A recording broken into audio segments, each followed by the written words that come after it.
जी बिस्मिल्लाहिर्रहमानिर्रहीम। जी बच्चों, KF2 का है हमारा लेक्चर नंबर 24। हम पढ़ रहे थे हेड्स ऑफ इनकम। ठीक है, फर्स्ट हेड ऑफ इनकम हमने कंप्लीट किया। आज हम अपना second head of income start करेंगे, जिसका नाम है इनकम फ्रॉम प्रॉपर्टी। क्या नाम है? Income from property, chapter number 7। ठीक है, हमने first head of income complete किया, इनकम फ्रॉम सैलरी। ठीक है, आज हम अपना second head of income start करने लगे हैं, income from property. Income from property के कुछ बच्चों बेसिक कॉन्सेप्ट्स है, पहले हम वो डिस्कस करेंगे। ठीक है, इनकम फ्रॉम प्रॉपर्टी के कुछ बेसिक कॉन्सेप्ट्स है, पहले वो डिस्कस करते हैं। इनकम फ्रॉम प्रॉपर्टी का बच्चों, इसमें एक रिलेशनशिप होगा और उस रिलेशनशिप को हम टेनेंसी रिलेशनशिप करते हैं। कौन सा रिलेशनशिप करते हैं बच्चों? टेनेंसी। टेनेंसी रिलेशनशिप में एक पार्टी को हम लैंडलॉर्ड कहेंगे और दूसरी पार्टी को हम टेनेंट कहेंगे। ठीक है, इन दोनों के दरमियान ये जो रिलेशनशिप है, इस रिलेशनशिप का नाम क्या है? टेनेंसी। लैंडलॉर्ड मालिक मकान को कहते हैं, टेनेंट किराएदार को कहते हैं। ये टेनेंट मालिक मकान लैंडलॉर्ड के घर में रहेगा या बिल्डिंग में रहेगा या दुकान यूज करेगा और रेंट पे करेगा, और हमने इस लैंडलॉर्ड की कंप्यूट करनी है इनकम फ्रॉम प्रॉपर्टी। ठीक है, नाम से पता चलता है कि जो इनकम फ्रॉम प्रॉपर्टी है, इसका कनेक्शन ज्यादातर रेंट ऑफ इमूवेबल प्रॉपर्टी के साथ होगा। किसके साथ होगा बच्चों? Rent of immovable property. ठीक है, और number third, income from property taxable होगी बच्चों ऑन एक्रूअल बेसिस। कौन से बेसिस के ऊपर टैक्सेबल होगी? Accrual basis. For example, accrual basis जानते हो ना? एक्रूअल बेसिस में हम इनकम रिकॉर्ड करेंगे जितनी इनकम क्या कर ली है? अर्न कर ली है। अर्निंग्स को हम इनकम रिकॉर्ड करते हैं। ठीक है, जैसे कि फॉर एग्जांपल मैं कहता हूं कि एक घर है और उसको रेंट आउट किया गया। ठीक है, और 3 केसेस बताता हूं। एक केस में और रेंट है per month for example 1 lakh रुपए। रेंट कितना है बच्चों? 1 लाख। ठीक है, पहले केस में 5 लाख रुपए पूरे टैक्स ईयर में रिसीव किए।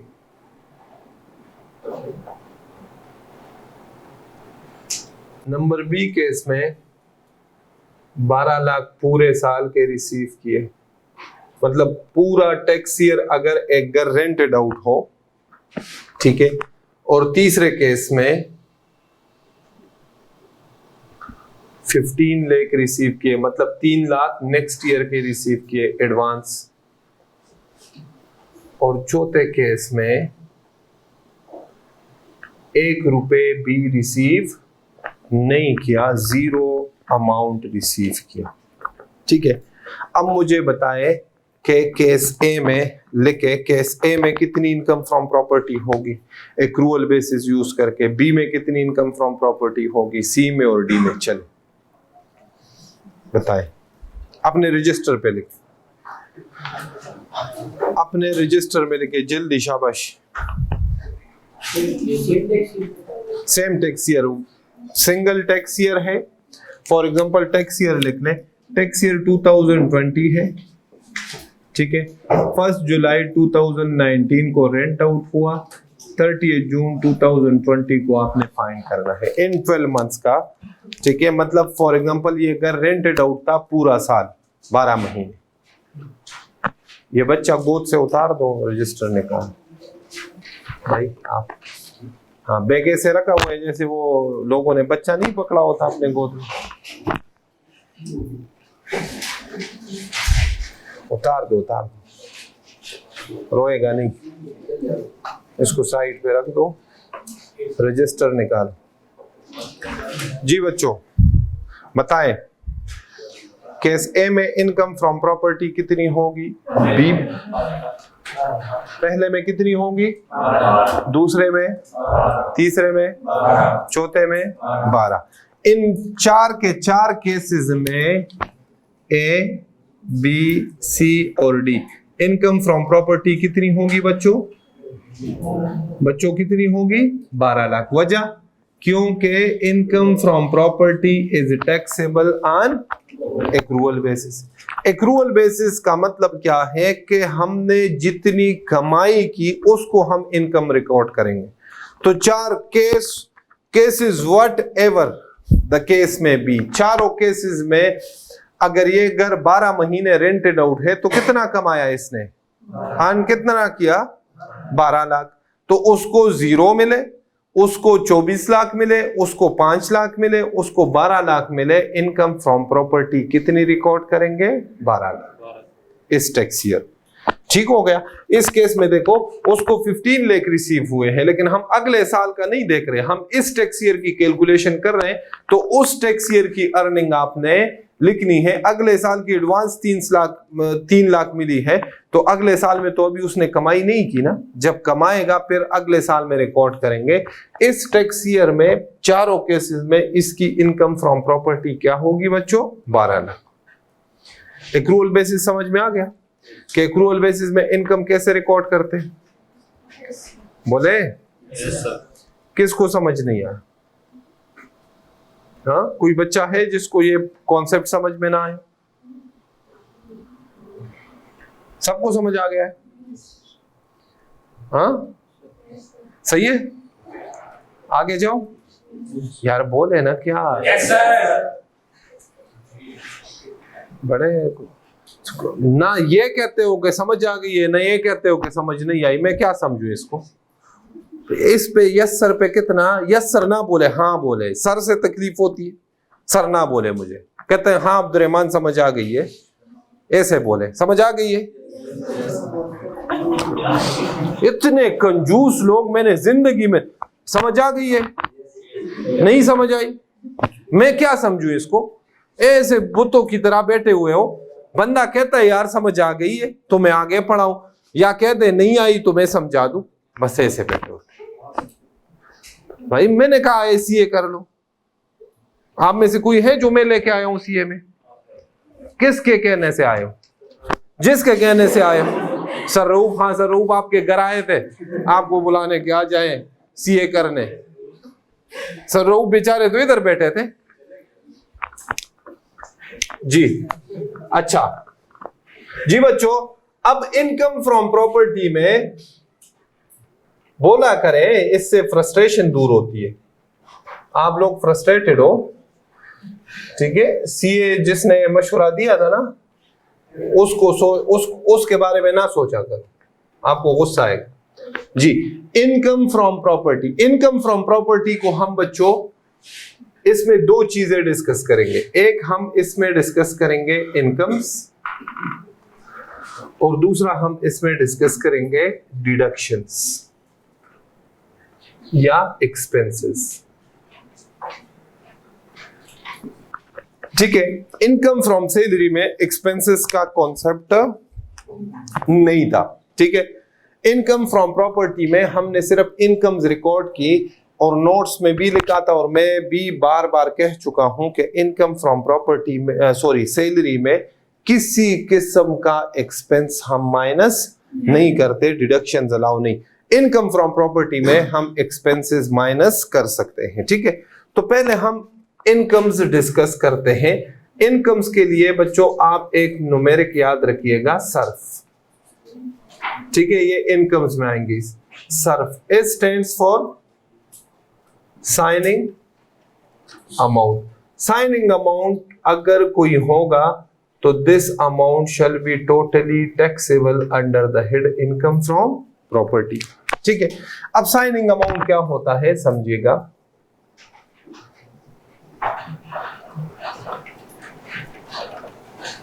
जी, signing amount का मतलब क्या है?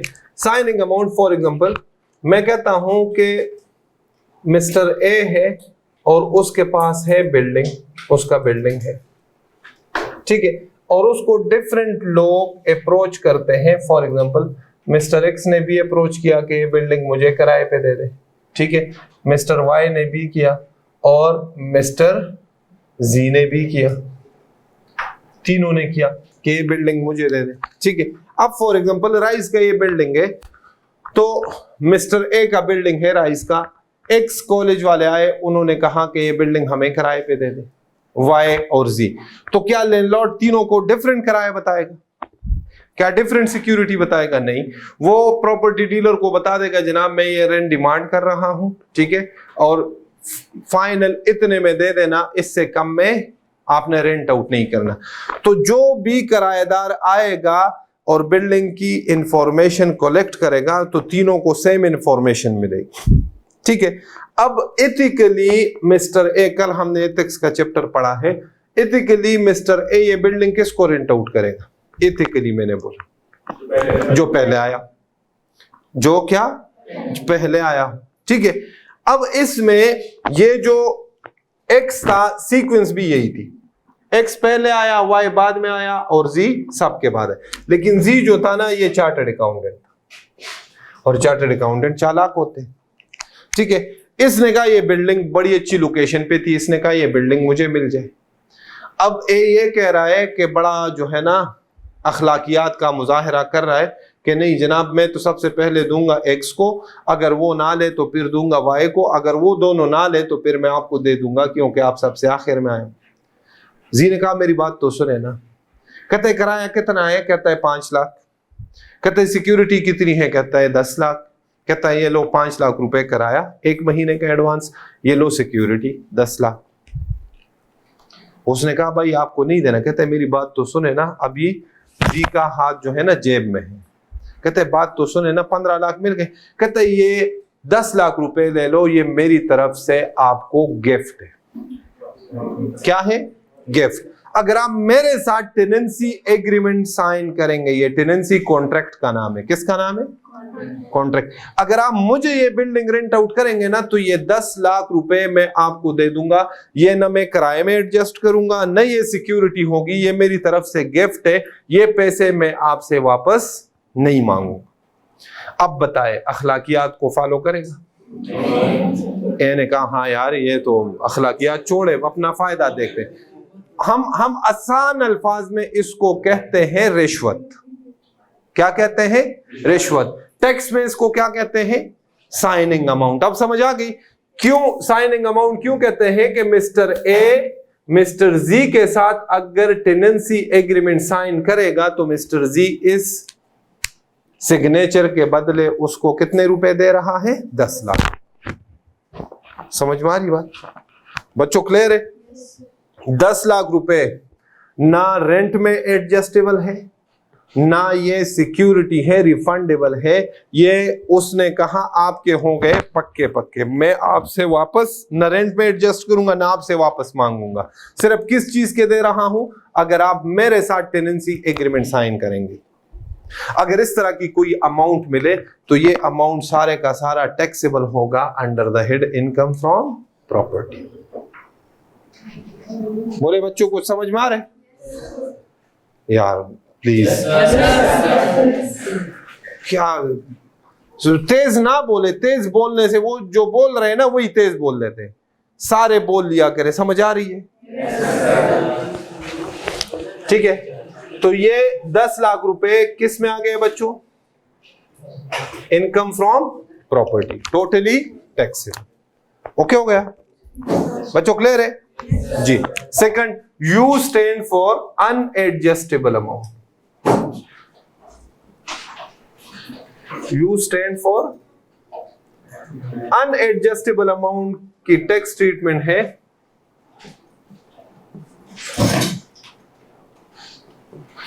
1/10 of the amount. Unadjustable amount की टैक्स ट्रीटमेंट क्या है? 1/10 of the amount. Unadjustable amount क्या चीज है ये समझिएगा बच्चों। अनएडजस्टेबल अमाउंट जो है ना, ये सिक्योरिटी भी इसको कहते हैं, ठीक है। इसको मार्केट में पगड़ी भी कहते हैं। दुकान वगैरह जब आप लेते हो ना, इसको पगड़ी बोलते हैं, ठीक है। और दिस अमाउंट इज रिफंडेबल। जब आप मकान, घर, दुकान, बिल्डिंग जब खाली करोगे तो लैंडलॉर्ड आपको ये अमाउंट सारे का सारा क्या करता है? रिफंड। क्या करता है बच्चों?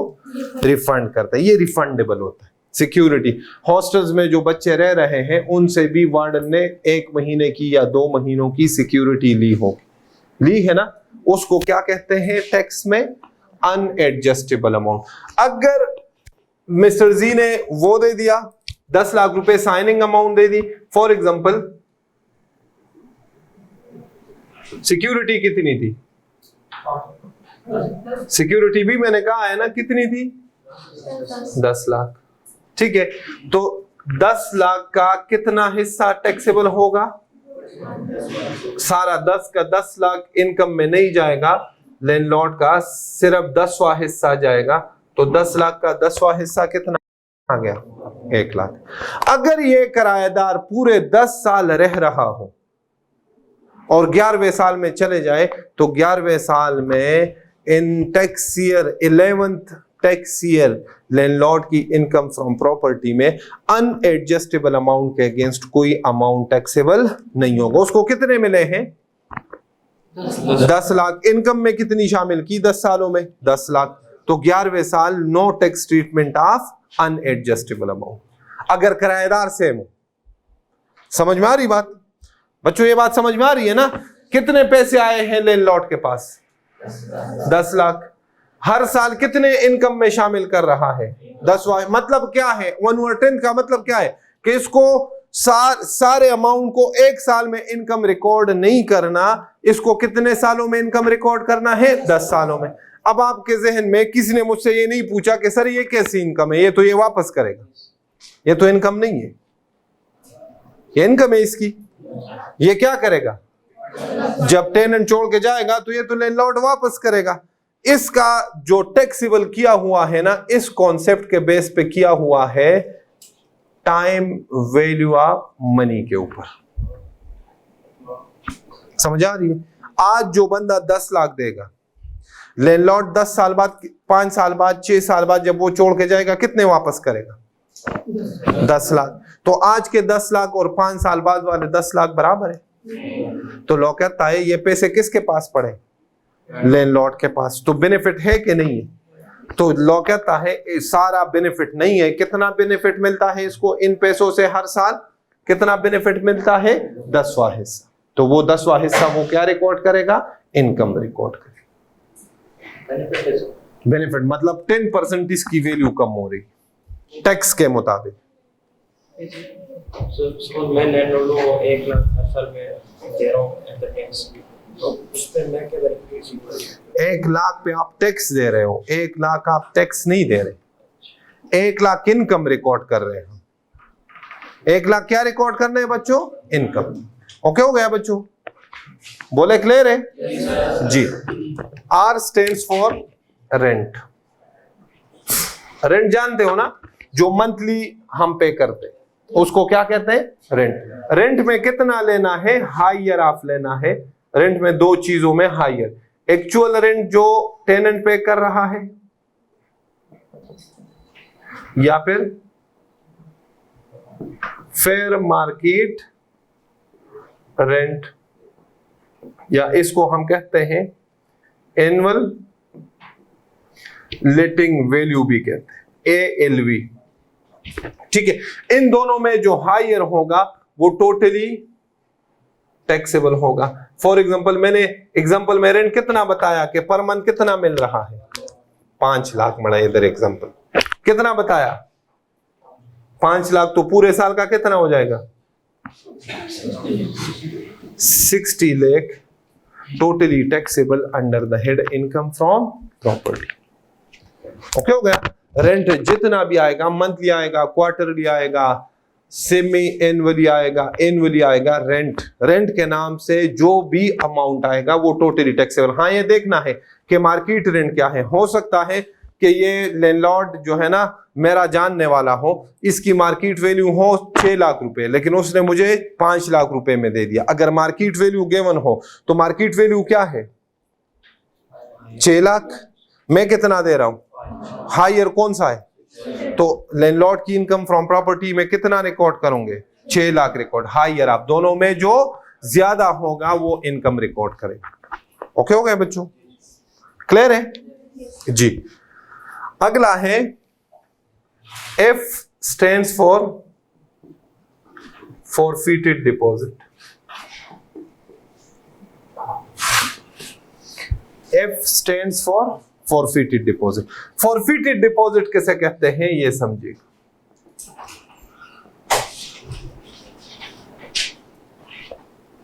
forfeited deposit, forfeited deposit का कनेक्शन है बच्चों डिस्पोजल ऑफ इमूवेबल प्रॉपर्टी के साथ। इसका ताल्लुक रेंट के साथ नहीं है। किसके साथ है? Disposal. For example mister M कहता है कि जनाब मेरा घर है और मैं सेल करना चाहता हूं मिस्टर एन को, और इन दोनों के दरमियान कॉन्ट्रैक्ट हुआ और प्राइस डिसाइड हुआ 10 मिलियन रुपीस। ठीक है। एम ने at the time of contract 5 lakh रुपए बयाना दे दिया। क्या दे दिया? बयाना या एडवांस हम कहते। ठीक है। और कहा रिमेनिंग अमाउंट जो है ना कितना बचा? 9.5 मिलियन। हाँ, ये कब पे करूंगा? After 3 months. ठीक है। एम ने कहा ये भी कॉन्ट्रैक्ट में लिखो 3 महीने बाद तो पे करोगे। अगर 3 महीने बाद 95 लाख रुपीस पे नहीं किए तो ये 5 लाख रुपए जो है ना ये वापस नहीं करो। ऐसे होता है, कभी सुना है?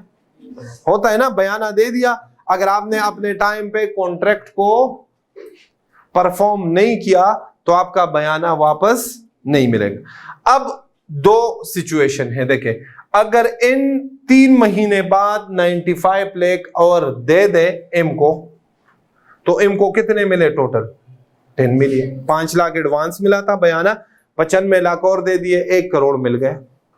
बात खत्म। कोई एम की इनकम, मिस्टर एम की कोई इनकम फ्रॉम प्रॉपर्टी का कॉन्सेप्ट नहीं आएगा। जब हम प्रॉपर्टी डिस्पोज्ड ऑफ करते हैं तो इनकम फ्रॉम प्रॉपर्टी में कुछ नहीं जाता। लेकिन अगर मिस्टर एन 3 महीने बाद पैसे नहीं लेके आता और एम क्या करता है? इस 5 लाख को क्या कर लेता है? फॉरफीट कर लेता है। फॉरफीट का मतलब क्या है? जब्त करना, वापस ना दे, कब्जा करना, काबिज होना। इन 5 लाख को न घर दे दिया और न 5 लाख रुपए दे, वो बयाना जो है वो रख ले। तो लॉ कहता है ये मिस्टर एम की फॉरफीटेड डिपॉजिट हो गई। फॉरफीटेड डिपॉजिट टैक्सेबल होता है under the head income from property, सारे का सारा। इसको टोटल करो, ये आपके पास क्या आ गया? ग्रॉस रेंट, या इसको कहते हैं रेंट चार्जेबल टू टैक्स। कितना है? 76 लाख। हाँ बच्चों, ठीक है ना? इसमें अब लेस करेंगे क्या चीज? इसमें क्या माइनस करेंगे? एक्सपेंसेस। जब एक्सपेंसेस माइनस कर लोगे तो ये आपके पास आ जाएगा टैक्सेबल प्रॉपर्टी इनकम। चलो नोट करो, अटेंडेंस लगा दो बाहर पे। नोट कर लिया है?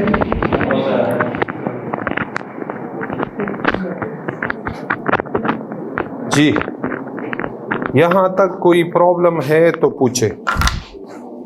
ओके हो गया? हाँ, सबको? किसी बच्चे को कोई मसला हो तो पूछे। चले, अब ये बच्चों, ये जो है ना, ये जो अनएडजस्टेबल अमाउंट है, इससे रिलेटेड कुछ और प्रोविजंस है, वो हम डिस्कस कर लेते हैं। ठीक है, किससे रिलेटेड बच्चों को? किससे रिलेटेड? अनएडजस्टेबल अमाउंट से रिलेटेड। आज आपका टेस्ट भी है ना जी। अनएडजस्टेबल अमाउंट लिखे, unadjustable amount, point number 1, unadjustable amount का point number 1 ji.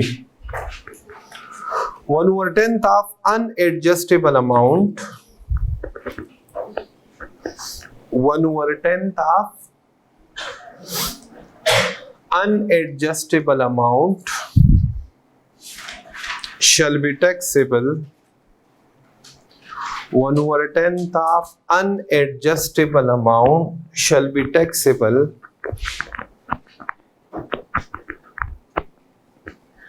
in tax year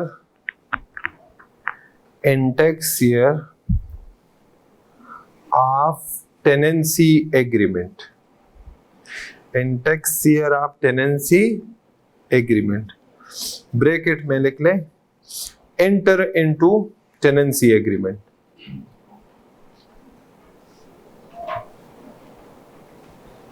okay, क्या मतलब हुआ इस पॉइंट नंबर 1 का? हाँ, जिस टैक्स ईयर में टेनेंसी एग्रीमेंट होगा, उस टैक्स ईयर में 1/10 हम इनकम में शामिल करेंगे। ये मतलब हुआ ना? ठीक है, ये नहीं लिखा कि टैक्स ईयर के कौन से महीने में एग्रीमेंट होगा। अगर टैक्स ईयर के आखिरी मंथ में भी कोई टेनेंसी एग्रीमेंट होगा ना, तो 1/10 हम इनकम में शामिल करेंगे। ठीक है, फॉर एग्जांपल टैक्स ईयर 2024 में 1 जून 24 को क्या हुआ?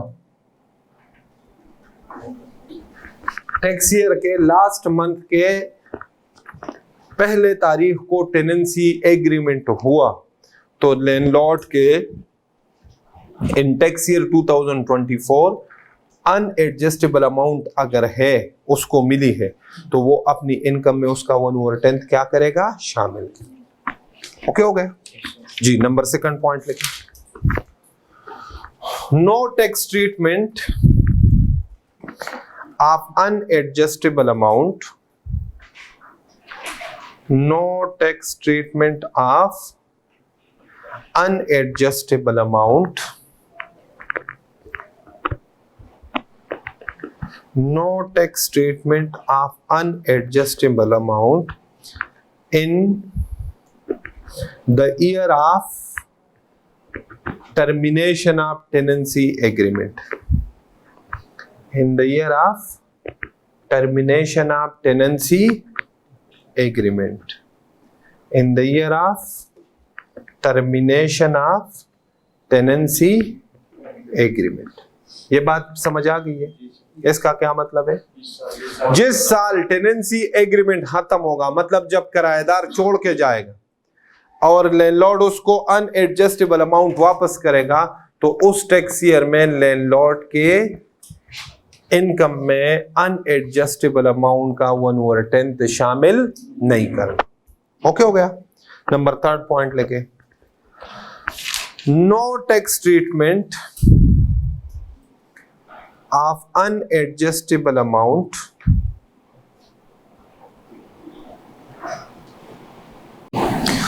no tax treatment of unadjustable amount if no tax treatment of unadjustable amount if formation of tenancy agreement, if formation of tenancy agreement and termination of tenancy agreement no tax treatment of unadjustable amount if formation of tenancy agreement and termination of tenancy agreement occurs in same tax year. No tax treatment of unadjustable amount if formation of tenancy agreement and termination of tenancy agreement occurs in same tax year. अगर किराएदार same tax year में आए और उसी tax year में छोड़ के चला जाए, फिर भी अनएडजस्टेबल अमाउंट की कोई टैक्स ट्रीटमेंट नहीं हो. Okay. Number 4, no tax treatment of unadjustable amount in case of open plot. No tax treatment of unadjustable amount in case of open plot. Open plot. No tax treatment of unadjustable amount in case of. अगर मैं open plot किराए पे दे दूं और मुझे कोई security दे देना, तो मेरे इनकम फ्रॉम प्रॉपर्टी में सिक्योरिटी के अगेंस्ट 1/10 टैक्सेबल नहीं होगा. ये कब टैक्सेबल होगा? जब बिल्डिंग रेंट आउट करूंगा. बिल्डिंग घर भी हो सकता है, दुकान भी हो सकती है, प्लाजा भी हो सकता है. बिल्डिंग के केस में लैंडलॉर्ड को जो सिक्योरिटी मिलती है उसका 1/10 शामिल करेंगे. ओपन प्लॉट के केस में जो सिक्योरिटी मिलती है उसका 1/10 हम इनकम फ्रॉम प्रॉपर्टी में शामिल.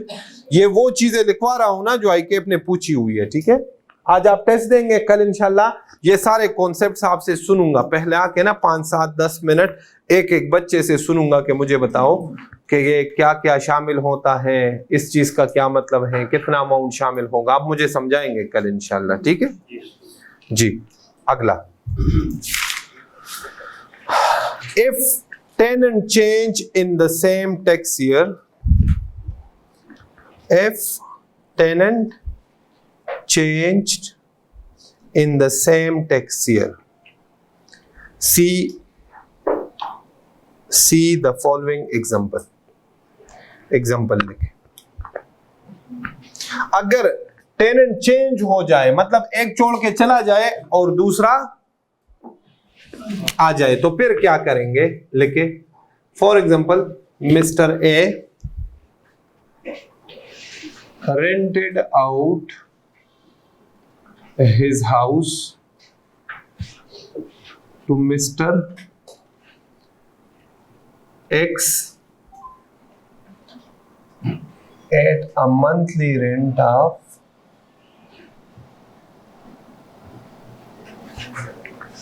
rupees 1 lakh on 1st July 2015. Mr. A received rupees 1 million as unadjustable amount from Mr. X. Okay हो गया. Mr. X vacated the property on 31st December 2018. Mr. A rented out the same property to Mr. Y at a monthly rent of rupees 150,000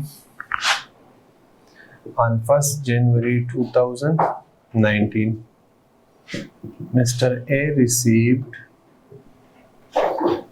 rupees 13 lakh from Mr. Y as unadjustable amount. ये देखें बच्चों, ए ने अपना घर कब rent out किया? 1 जुलाई 15 को। हाँ, किसको? एक्स को। और एक्स से कितनी सिक्योरिटी आई? अनएडजस्टेबल अमाउंट 10 लाख। अब देखिए एक्स कब खाली कर रहा है? 2018। और वाई को कब दे रहा है? अगले दिन 1 जनवरी 2000। सेम टैक्स ईयर में टेनेंट क्या हो गया? चेंज हो। जब ऐसा काम होगा ना, अब ये देखो कौन से टैक्स ईयर में रेंट आउट किया था? टैक्स ईयर 2016 में किया था ना, तो टैक्स ईयर 16 की इनकम फ्रॉम प्रॉपर्टी कैलकुलेट करते जी। Income from property. सर्फ सोचे, सर्फ क्या साइनिंग अमाउंट है? नहीं। अनएडजस्टेबल अमाउंट है? रेंट है ना, पहले रेंट लिखे, रेंट भी है ना। रेंट कितना है? 1 लाख। पूरा साल रेंटेड आउट था। हाँ बच्चों, तो रेंट कितना आया? 12 लाख जी। अनएडजस्टेबल अमाउंट है बच्चों, है ना, वो कितना है? हाँ 10 लाख। 10 लाख का क्या ट्रीटमेंट है? 1/1 कितना आया जी? ग्रॉस रेंट कितना आया? 13 लाख। इसमें अगर कोई एक्सपेंसेस होंगे वो माइनस कर देंगे तो हमारे पास क्या चीज आ जाएगी? Taxable property income. एक्सपेंसेस अभी हमने पढ़े नहीं है तो हम नहीं जाते। ओके हो गया। ये कौन से टैक्स ईयर की मैंने कैलकुलेशंस की? 16। ये तोड़ा तो लिखे रजिस्टर पे लिखे 31 दिसंबर 18 कौन सा टैक्स ईयर बनता है? रजिस्टर पे लिखे, इसके साथ लिखे, ऊपर लिखे इसके साथ 19 बनता है। टैक्स ईयर 2019 बनता है ना। तो मुझे बताए 17 में कोई चेंजेस है? तो टैक्स ईयर 17 की भी सेम यही ग्रॉस रेंट होगा। 18 में कोई चेंजेस है? नहीं। तो टैक्स ईयर 16 का gross rent 13 lakh, tax year 17 का भी ग्रॉस रेंट 13 लाख और टैक्स ईयर 18 का भी ग्रॉस रेंट कितना आएगा? 13 लाख। ओके। 19 में चेंजेस है? 19 में चेंजेस है ना बच्चों, है कि नहीं? टेनेंट चेंज हुआ है ना, तो इनकम फ्रॉम प्रॉपर्टी भी चेंज हुई है। कैसे? इनकम फ्रॉम प्रॉपर्टी 19 की कैलकुलेट कर रहा जी। 19 में रेंट आया है 2 टेनेंट से। एक आया है rent from mister x. Mister x से कितना रेंट आया है? 1 लाख। कितने महीनों का? तो कितना आया है? 6 लाख। और बाकी 6 महीनों का रेंट कहां से आया है? मिस्टर वाई से। उससे कितना आया है? 150 इंटू 6 करे 9 लाख। दोनों को ऐड करें तो रेंट कितना आया है? 15 लाख। ओके हो गया बच्चों? बच्चों क्लियर है? ये बात समझ आ गई? 2 लोगों से रेंट आ रहा है ना। 6 महीने पहले 31 दिसंबर तक रेंट आया है एक्स से, अगले दिन रेंट आउट किया वाई को, उससे रेंट आ रहा है 1,50,000। तो टैक्स ईयर में 12 महीने होते हैं। नॉर्मल टैक्स ईयर हमने लेना है। कितना रेंट आया? जुलाई टू दिसंबर मिस्टर एक्स से आया, जनवरी टू जून किससे आया? वाई से। यहां तक बात क्लियर है? बोले बच्चों जी। अब अनएडजस्टेबल अमाउंट पे आ जाए। जब सेम टैक्स ईयर में टेनेंट चेंज होगा ना बच्चों, तो अनएडजस्टेबल अमाउंट के साथ क्या करना है? अनएडजस्टेबल अमाउंट न्यू टेनेंट से कितना आया? वाई से 13 लाख। पॉइंट नंबर 2 पढ़े जो अभी लिखवाया। जो पुराना छोड़ के जा रहा है नो टैक्स ट्रीटमेंट लिखा हुआ है ना। Point number 2, in the year of termination of tenancy agreement no tax treatment of unadjustable amount, यही लिखा है ना। तो न्यू का लिखे, लेकिन न्यू का 1/10 नहीं लेना। जब सेम टैक्स ईयर में टेनेंट चेंज हो जाए तो आपने इस न्यू वाले अनएडजस्टेबल अमाउंट में माइनस करना है अमाउंट ऑलरेडी टैक्स्ड। ठीक है। किसका ऑलरेडी टैक्स? जो कौन सा टेनेंट? ओल्ड, जो छोड़ के जा रहा है। वो जो छोड़ के जा रहे हैं वो कौन से टैक्स ईयर में आया था? 16 में अनएडजस्टेबल अमाउंट कितना रिकॉर्ड किया था? 1 लाख। 17 में कितना किया? 18 में कितना किया? 19 में कितना किया? कुछ भी नहीं, 19 हम कर रहे हैं। गुड।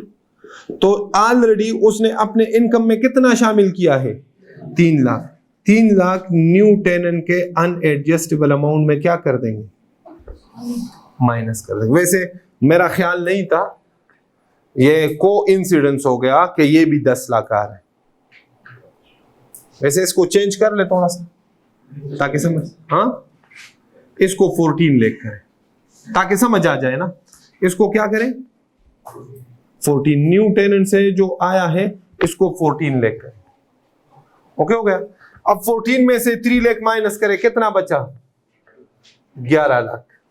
11 लाख अब लैंडलॉर्ड का अनएडजस्टेबल अमाउंट होगा जब तक मिस्टर वाई इसका टेनेंट हो। करे 16 लाख 10,000। ये टैक्स ईयर 19 का क्या आया? Gross rent. इधर देखे, मैं खत्म करने लगा। जब तक मिस्टर वाई टेनेंट होगा तब तक अब मिस्टर ए अपने इनकम फ्रॉम प्रॉपर्टी में अनएडजस्टेबल अमाउंट के अगेंस्ट कितना शामिल करेगा हर साल? 1,10,000। अगर मिस्टर वाई चला जाए, सुनिएगा गौर से, सेम टैक्स ईयर में, और मिस्टर जी आ जाए और जी से अनएडजस्टेबल अमाउंट आया 20 लाख रुपए। कितना आया बच्चों? समझिएगा, जी से कितना आया? तो अनएडजस्टेबल अमाउंट किसका लिख लोगे? न्यू का। कितना? 20 लाख। और क्या माइनस कर दोगे? अमाउंट ऑलरेडी टैक्स किसका? वाई का। नहीं, एक्स का नहीं, एक्स का माइनस हो चुका है। अब किसका माइनस करोगे? लेकिन ये कब करोगे? अगर सेम टैक्स ईयर में चेंज हो जाए तो। अगर कब चेंज हो जाए? वाई जिस टैक्स ईयर में छोड़ के चला जाए उसी टैक्स ईयर में जी आ जाए।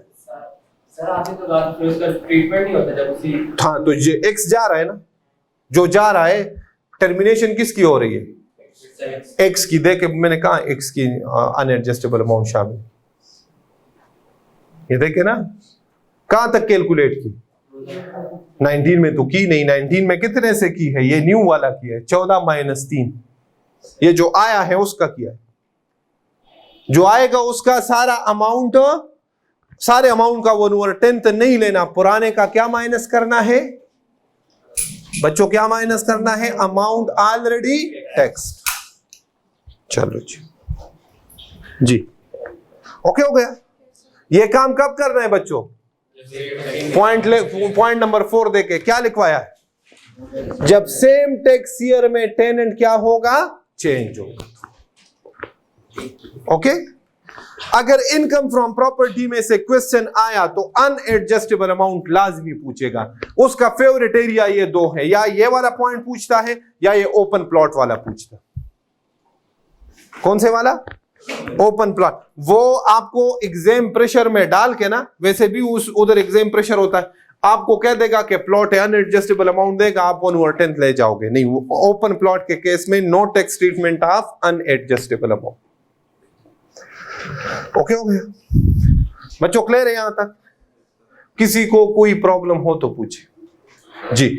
इंशाल्लाह कल हमारा इनकम फ्रॉम प्रॉपर्टी कंप्लीट हो जाएगा। ठीक है, छोटा सा हेड ऑफ इनकम है, आप इसको नोट करें। कोई भी मसला हो घर जाके रिवाइज करें। आज टेस्ट देना नहीं? क्यों? कल ले लो, कोई मसला नहीं। लेकिन कल चैप्टर 1 और चैप्टर 6 का टेस्ट है। घर जाके पहले इसको रिवाइज करना है। हाँ ठीक है। इसके रिवीजन में आपका मेरे ख्याल में मैक्सिमम आधा घंटा लग जाएगा। ये मैं बहुत ज्यादा बता रहा हूं। वैसे जिन बच्चों ने कंसंट्रेशन के साथ मुझे सुना है ना, 5-7 मिनट में घर जाके रिवाइज कर लेंगे। अभी रीडिंग करें मेरे सामने, शाबाश, अभी है, टाइम है, रीडिंग करें। जिन्होंने ये